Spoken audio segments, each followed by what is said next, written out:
ప్రేమ news కి స్వాగతం। ఈ రోజు వార్తల్లోని ముఖ్యాంశాలు మీకోసం। కర్నూలు జిల్లా కోసగి మండలంలో నిన్న కురిసిన భారీ వర్షాలకు పొంగి ప్రవహిస్తున్న వాగులు వంకలు।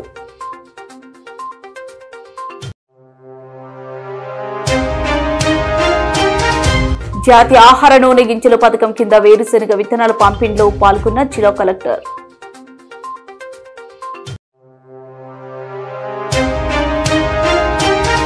ఉయ్యాలవాడ మండలం సర్వాయిపల్లిలో ప్రమాదం మంచిన ఏపీఎస్ఆర్టీసీ బస్సు।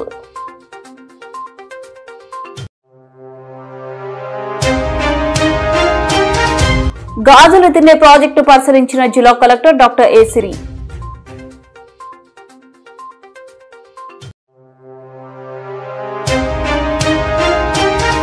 ప్రభుత్వ మెడికల్ కళాశాలలను ప్రైవేటీకరణ చేయడం సిగ్గుచేటు ఎస్ఎఫ్ఐ రాష్ట్ర ప్రధాన కార్యదర్శి ప్రసన్న కుమార్।